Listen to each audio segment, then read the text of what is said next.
बंधुओं, बहुत बहुत स्वागत है आपका। कहानियाँ सीजन 1 की अगली कहानी। आइए सुनाता हूँ आपको अपने लिखी एक छोटी सी कहानी। जरूर सुनिएगा इस कहानी को भी अंत तक और बताइएगा कैसे लगी आपको मेरी लिखी छोटी सी कहानी। ठीक है, तो बस इसी बात के साथ शुरू करते हैं आज की कहानी को। ठीक है, आइए। एक समय होता है जहाँ किसी बात की कोई खबर नहीं होती सिवाय स्कूल, पढ़ाई और ट्यूशन के। और शायद सही भी है, क्योंकि यही समय तो संवरने और बिगड़ने का होता है ना। शाम के यही कोई 5 बज रहे होंगे। ऋषभ अपने दोस्तों के साथ ट्यूशन से लौट रहा था। कुछ हंसी वाली बातें, टॉपिक डिस्कशन जारी था। इसी बीच ऋषभ ने कहा, यार थोड़ी भूख लग रही है, चलो हैप्पी स्वीट्स के फेमस समोसों पर अपना हक जमाते हैं। सबने कहा, चलो चलते हैं। थोड़ी देर के बाद ऋषभ और उसके दोस्त हैप्पी स्वीट्स पहुंचते के साथ, भैया 2-2 समोसे देना, काउंटर पर बैठे उस शख्स से कहा। भैया बस 5 मिनट रुक जाइए, समोसा तल ही गया है, काउंटर पर बैठे उस शख्स ने कहा। उसकी उम्र यही कोई ऋषभ से 3-4 साल अधिक होगी। ऋषभ और उसके दोस्तों ने कहा ठीक है, और अपने टॉपिक डिस्कशन में व्यस्त हो गए। दुकान में अधिक लोग थे नहीं, तो काउंटर पर बैठा वो शख्स ऋषभ और उसके दोस्तों के बीच हो रहे टॉपिक डिस्कशन को सुनने लगा। अभी उनका डिस्कशन हो ही रहा था कि कुछ कंफ्यूजन हो गया, और कंफ्यूजन का क्लियर होना उन सबके बस के बाहर था। और तभी काउंटर पर बैठा वो शख्स एक एग्जाम्पल के साथ उन सबके कंफ्यूजन को क्लियर करने का प्रयास किया। कि ऋषभ ने कहा, अबे अपनी औकात में रहो, समोसे पर चटनी लगाओ और अपना काउंटर संभालो। पढ़ाई की उम्र में दुकान चलाते हो, आए बड़े नसीहत देने। हमारा एक स्टैंडर्ड है, एक क्लास है।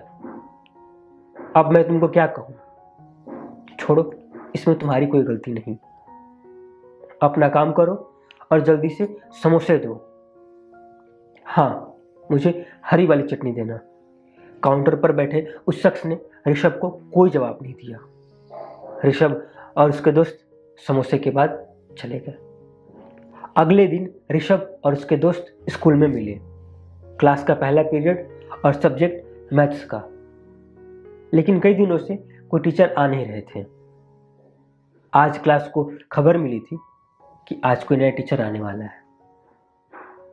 थोड़ी देर में प्रिंसिपल सर एक टीचर के साथ आए। टीचर के नाम का जिक्र करते हुए प्रिंसिपल सर ने कहा, अब से मैथ्स तुम्हें यही पढ़ाएंगे। इतना कहकर प्रिंसिपल सर चले गए। इधर टीचर को देखते ही ऋषभ के हक्के बक्के गुम हो गए। अरे, ये तो वही हैप्पी स्वीट्स के काउंटर पर बैठे वो शख्स थे जिनको ऋषभ ने क्या क्या नहीं कहा था। ऋषभ अपना चेहरा छिपाने की कोशिश कर ही रहा था कि टीचर ने उसे खड़ा होने को कहा। और भाई स्टैंडर्ड, क्या हाल है?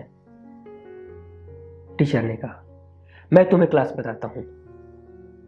मैंने कहीं पढ़ा था, अगर उम्र और थोड़ी समझ हो जाए तो एक बेटे को अपने पिता के काम में थोड़ा सहयोग करना ही चाहिए। पूरे दिन में किसी भी तरह कम से कम 1 घंटे का भी वक्त निकालकर अपने पिता के काम को वक्त देना ही चाहिए। इससे पिता को आराम और अपने मन को खुशी मिलती है। और रही बात औकात की, तो बेटे धंधे वाले का बेटा हूं, हमसे ज़्यादा औकात किसी की नहीं होती। और हाँ, एक बात और, चाहे जितना आगे बढ़ जाओ, चाहे जो कर लो, जब जी करे, जब चाहो, जैसे चाहो, जितना चाहो, मेरी औकात के बारे में पता कर लेना। मैं हमेशा तैयार बैठा हूं।